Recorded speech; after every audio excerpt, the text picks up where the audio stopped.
അവർ സത്യദൈവമായിരിക്കുന്ന യഹോവയെ വിട്ട് അവരെന്താണ് അതാത് ജാതികളുടെ ഇഷ്ടങ്ങളിലേക്ക് തിരിഞ്ഞ് പച്ചമരത്തിന്റെ കീഴിലും ഉയർന്ന മലമുകളിലും അവർ അശേര പ്രതിഷ്ഠകളെ വെച്ച് അതിനെ ആരാധിപ്പാൻ തുടങ്ങി. അവിടെയാണ് അനേക പ്രവാചകന്മാരെ അയച്ചതിൽ ആദ്യത്തെ വലിയ പ്രവാചകനാണ് യെശയ്യാവ് എന്ന് അവരോട് ഇപ്രകാരം പറയേണ്ടി വന്നു. എന്താണ്? കാള തന്റെ ഉൾത്തൊട്ടിയെയും കഴുത തന്റെ യജമാനനെ അറിയുന്നു. ആ വചനം ഇങ്ങനെയാണ്: ആകാശമേ കേൾക്ക, ഭൂമിയെ ചെവി തരിക, യഹോവ അരുളി ചെയ്യുന്നു, ഞാൻ മക്കളെ പോറ്റി വളർത്തി, അവരോ എന്നോട് മത്സരിച്ചിരിക്കുന്നു. കാള തന്റെ ഉടയവനെയും കഴുത തന്റെ യജമാനന്റെ പുൽത്തൊട്ടിയെയും അറിയുന്നു, ഇസ്രയേലോ അറിയുന്നില്ല. എന്റെ ജനം ഗ്രഹിക്കുന്നതുമില്ല.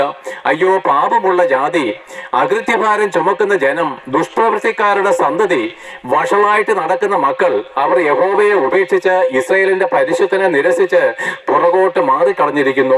ഇനി നിങ്ങളെ അടിച്ചിട്ട് എന്ത്? നിങ്ങൾ അധികം പിന്മാറുകയുള്ളൂ. തല മുഴുവനും ദീനവും ഹൃദയം മുഴുവനും രോഗവും പിടിച്ചിരിക്കുന്നു. അടിതൊട്ട് മുടി വരെ ഒരു സുഖവുമില്ല. മുറിവും ചതവും പഴുത്ത വ്രണവും മാത്രമേ ഉള്ളൂ.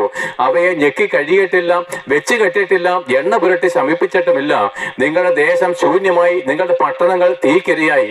നിങ്ങൾ കാണെ അന്യജാതിക്കാർ നിങ്ങളുടെ നാട് തിന്നു കളയുന്നു.